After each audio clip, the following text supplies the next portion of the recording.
Если в равнинной Ингушетии туман и слякоть, то Джейрасский район встречает путников ярким солнцем и сухой погодой. Последнее, кстати, очень по душе строителям. Реставрация башен, склепов и могильников началась здесь еще в июне. С тех пор сделано немало, но солидный объем работ еще впереди. Все время приходится думать над каждым камнем, над каждой плитой, над каждой ступенью.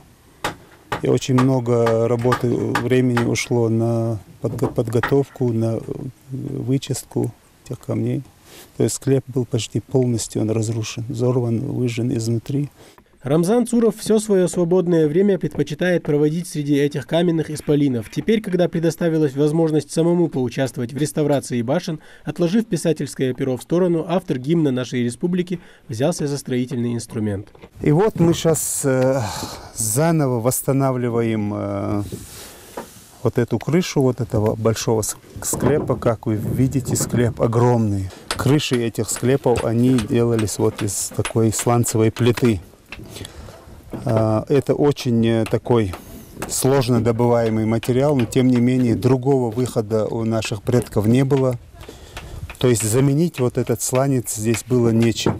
Всего здесь реставрируется порядка 10 объектов. Жилые, боевые и полубоевые башни, расположенные по соседству с могильниками и склепами. Время беспощадно ко всем этим сооружениям, но без физического воздействия они вряд ли бы оказались в столь плачевном состоянии. И тем приятнее осознавать, что работы по восстановлению архитектурных памятников проводят профессионалы своего дела. Реставрируя, ты в любом случае вкладываешь частичку даже себя в эту работу. Пытаешься думать и в то же время действовать, как наши предки, можно сказать. Поэтому труд на самом деле очень нелегкий, даже иногда не можешь представить себе, насколько была трудоемкая работа и как они это смогли, в принципе, построить. Поэтому очень интересно. Трудности в процессе, разумеется, возникают. В первую очередь это доставка материала. Но когда душа болит за историю и культуру родного края, никакие преграды не страшны. Погода держится хорошая, работа продвигается по плану, а большего строителям и не нужно. Это дело очень большой важности. К сожалению, это очень дорого.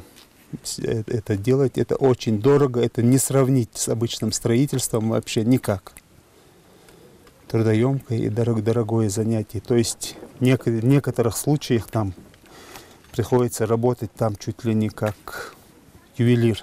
Эгикал, Хамхи, Карт, Меллери, Дохаргиш. Теперь еще и Бишт. Список отреставрированных башенных комплексов растет к радости жителей республики. И, быть может, скоро в Горной Ингушетии не останется развалин. На их месте, гордо взмывая ввысь, будут стоять каменные замки, восстановленные в своем точном образе и подобии. Тамерлан Хамхоев, Асхаб Белакиев, Новости 24.